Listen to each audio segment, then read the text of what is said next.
Hey friends, Natasha Hazlett here.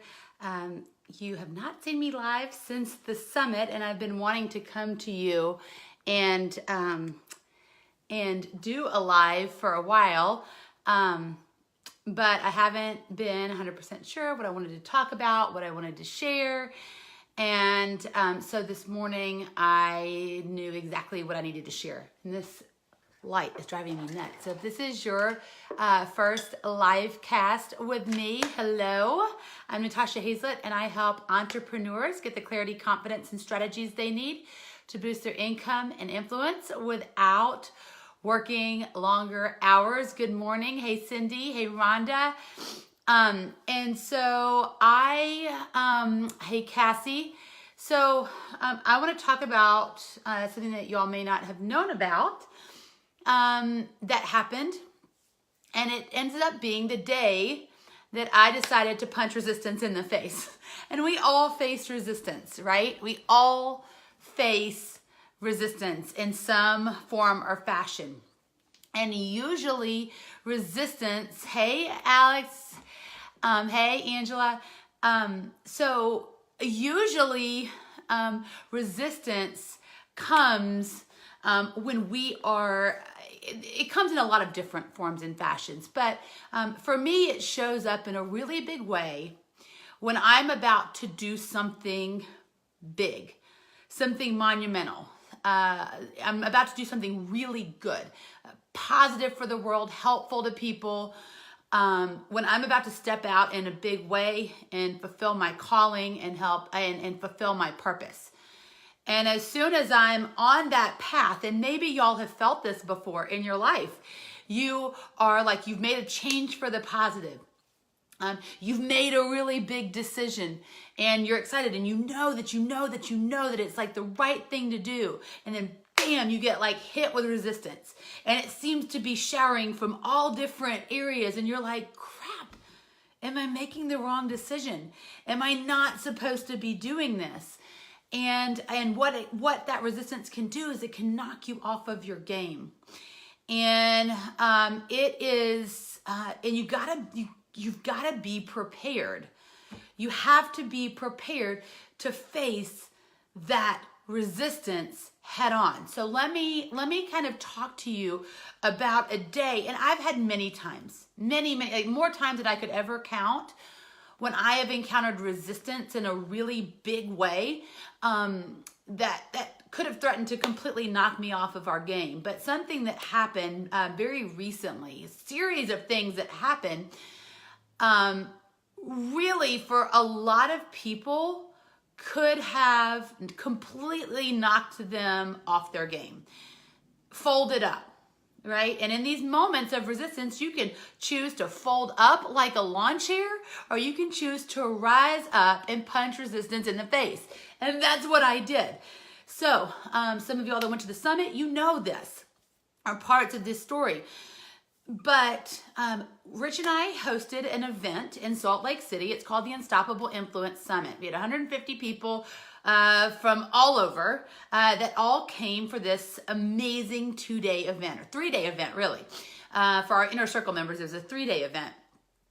And the day before, a few days before the summit, I mean, this is a big deal. We're traveling. Rich and I are packing up with the baby. We're going to Salt Lake City. We've been planning this event since February, and it's a really big deal. Right? This is a really big deal. People have been waiting for this for a long time. We've been waiting for this for a really long time. We've got world-class speakers from all over coming to this event. And it's a time when I, Rich, and all of the speakers are going to be able to pour into people that are committed to making the world a better place. And so we're getting prepared. We've got an event team of like 14 people that are getting ready for this event. So this is a big situation. And as many of y'all know, one of my closest friends, I get a phone call or a Voxer message, like a walkie-talkie app. And I get a message when I wake up on Monday morning of Summit Week. We're leaving on Wednesday, get a message that came through about 2:45 a.m. I didn't get it till 6 a.m. that my dearest friend's husband is missing. This is someone that is truly one of my closest friends.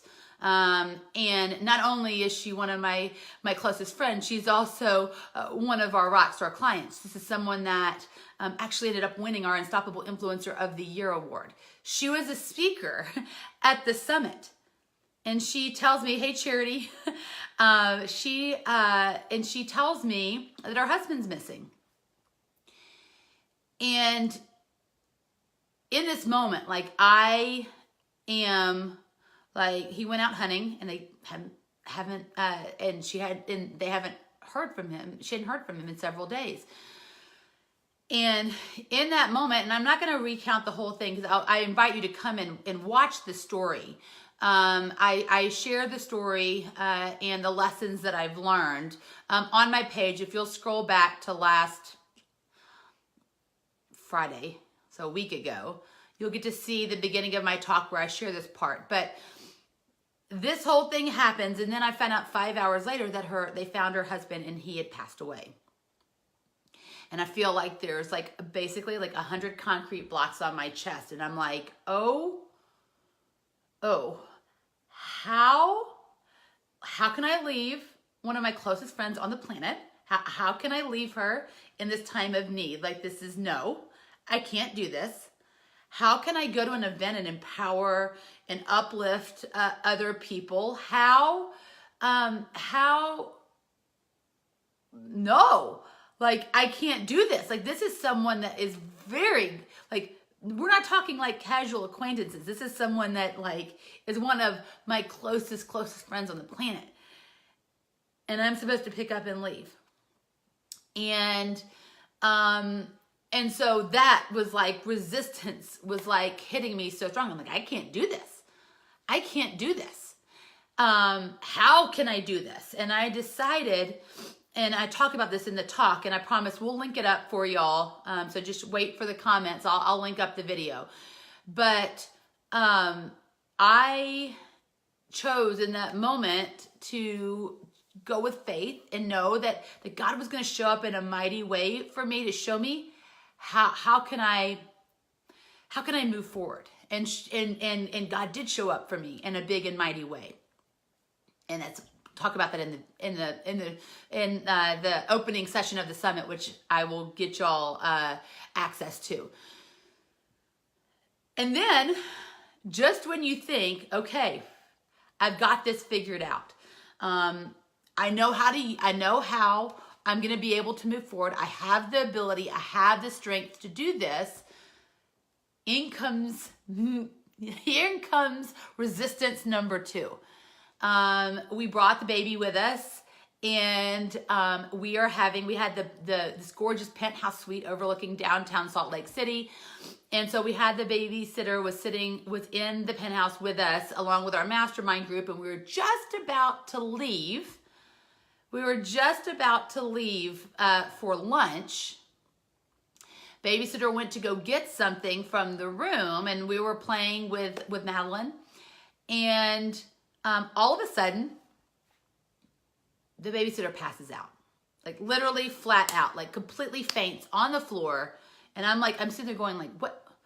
Okay, you got to understand, it's like the organizer, I'm sitting there, first of all, I'm worried about this precious young girl who is she's 24 years old, super healthy, like what is going on? And I'm also thinking as the hostess of this event for our most inner circle people, like, what?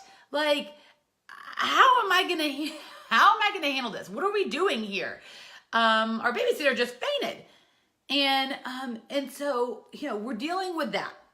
And then we ended up getting a replacement who was amazing. She was precious. Madeline just loved her. She was great. But I'm sitting here and I'm not gonna lie, I was really rattled. I'm like, why is this happening to me?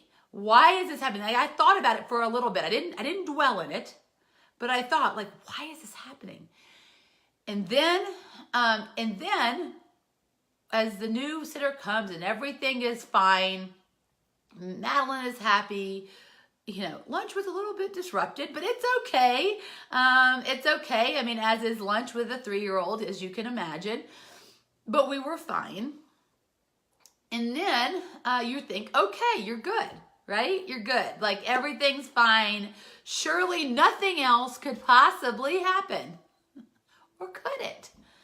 Or could the winds of resistance blow even harder? So that night, we have our VIP dinner. Beautiful seated dinner for our VIPs, for our speakers. Everyone has arrived. We've just finished the salad course. And all of a sudden I start coughing and I look over and Rich is coughing. I look over, the whole room is coughing. And I cannot even make this up. I cannot even make this up, friends. Someone in the restaurant right next to us, like the hotel restaurant, had sat on a canister of pepper spray. And it had deployed. Not only did he sit on a canister of pepper spray, we're not talking like squirt the perp in the eye pepper spray so you have time to get away. As we later discover, it is FBI grade, clear the room level, clear 2 floors of the freaking hotel type of pepper spray.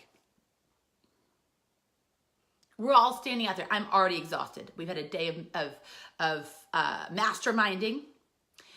We had the situation with the sitter where because y'all know I'm pregnant with twins, so like my energy level, like I don't have the stamina that I normally do. Everything was perfect so that I would be done by 8:30, in bed by 9 o'clock, so I could get plenty of sleep for the next day. But still at 9 o'clock, we're standing outside waiting for the pepper spray to clear out of the hotel. Okay? And I'm like, this is crazy. This is crazy. As I'm standing here with all of my VIPs and speakers, they're all kind of looking at me. And I'm just like, I'm starting to get mad. I'm not going to lie. I'm just starting to get mad because I see this for what it is. That it is it is powerful resistance. It is resistance intended to make me fold like a lawn chair, and I just get pissed. So we end up coming up with another place, and all of our inner circle members are so awesome, and all of our VIPs, they're so awesome, and so they end up finding another place to go, and we take them out to dinner, and it's fine. I end up leaving a little bit early so that I can go up. I go upstairs to our penthouse suite. As soon as I open the door, all of a sudden, it must have come in from the hall, pepper spray in the penthouse. And I end up having to take the babysitter. We all go down. We have to go stay at in a different wing while the penthouse gets aired out of the pepper spray.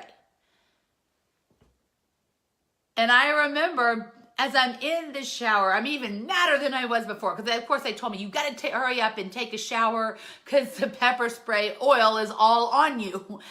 And so you've got to get rid of it. And you've got to do all this stuff to get it out of your body. And luckily, it wouldn't do anything, well, according to them, to the babies. But, in that moment, I said, that is it.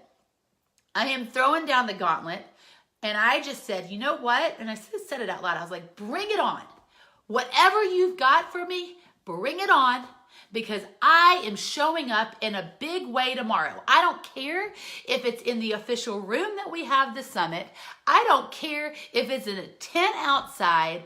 I am going to show up and I'm going to do what I have been led to do. I'm going to do what I am intended to do, and I am not going to make any excuses. Bring it on.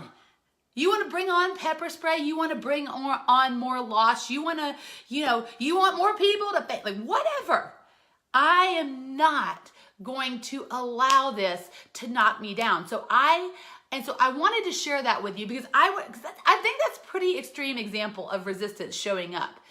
And sure enough, at the end of the 2 days that we had together in the big conference, I asked everyone in that room, I said, how many of y'all experienced one life-changing shift? Life-changing shift. And I saw hand after hand after hand go up. And that is how I knew that I had done the right thing. That I had faced that resistance and I punched resistance in the face. I wasn't going to let it stop me, because if it had, all of those hands would have not gone up in that room. So I just want you to see what it looks like. And I appreciate it. Cassie says, I'm an inspiration. You know what? Like, I just want to show you what it looks like, because resistance is going to be coming for you as you're on the path to finding and fulfilling your purpose.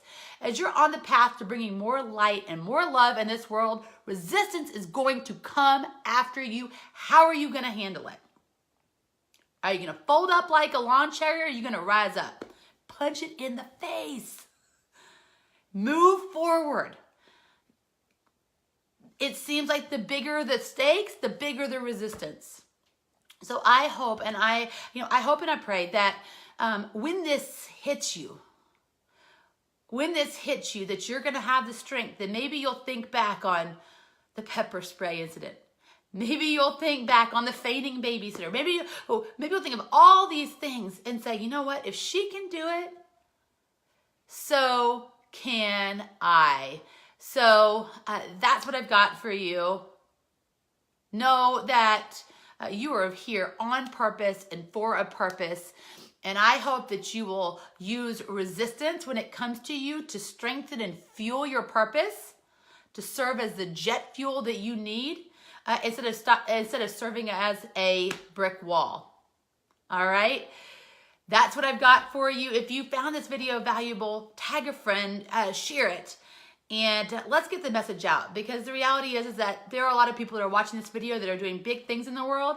And when you're doing big things, resistance is going to show up. And we need to arm people with that knowledge of how to recognize it and how to overcome it.